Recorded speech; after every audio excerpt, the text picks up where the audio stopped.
Oh, by the way, just to give a heads up, the hilarious thing is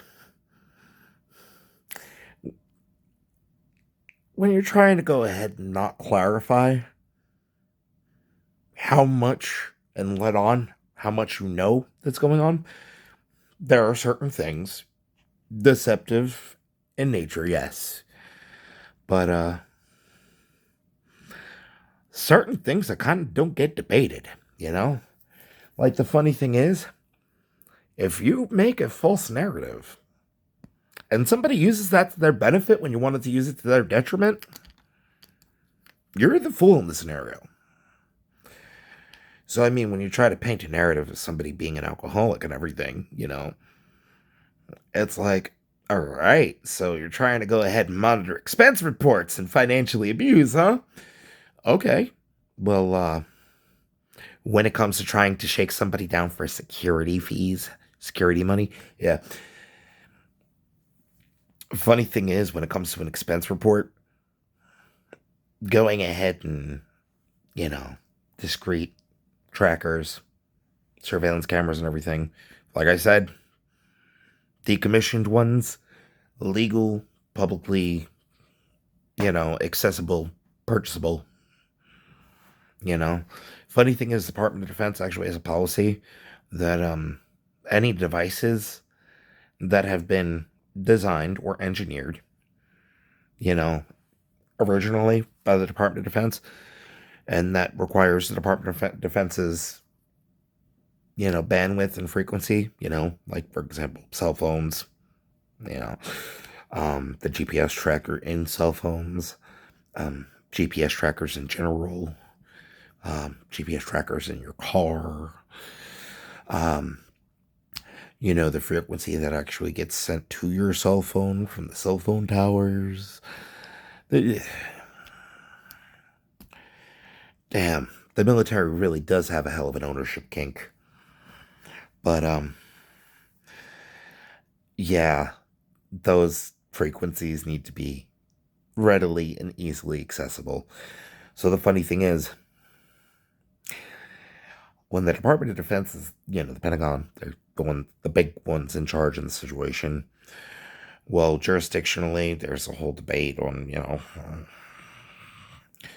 right, wrong, what happened, and everything.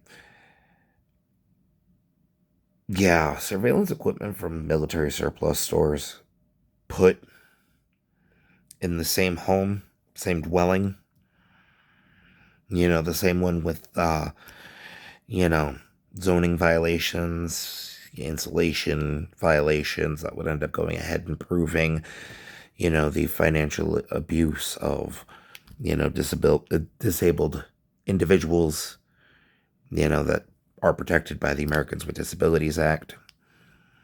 Yeah, those feeds,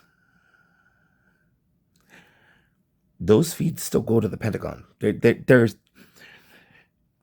the Pentagon in this demonstration is a Xerox machine. All right. So when you have people that are acting as enforcers, trespassing, well, the person that they wanted to, you know, tamper with evidence and, you know, try to set a stage, set a scene, they usually don't want politicians' relatives to end up being noticed on that camera that, ended up being right in the corner.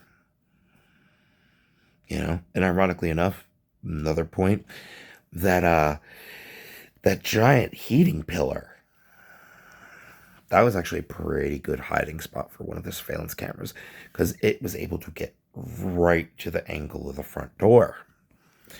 To go ahead and show, like, for example, while me being asleep, somebody going and, changing the chain lock that was supposed to be on the door. Yeah. By the way, you usually don't want to be in uniform when you go to do that. Like, I'm giving you a heads up on that. So then I wake up 3, 4 o'clock in the morning with the door wide open, the chain cut. Well, meantime, the chain was just screwed. So, Yeah, do you want to keep Schrodinger this? Because that military surplus store, I don't know if you remember, but it was in walking distance. Like, I mean, it was a farther walk for me to get to Top Hat Comics than it was to that military surplus store. And let me tell you, that investment saved me a ton of money on legal fees. So much money.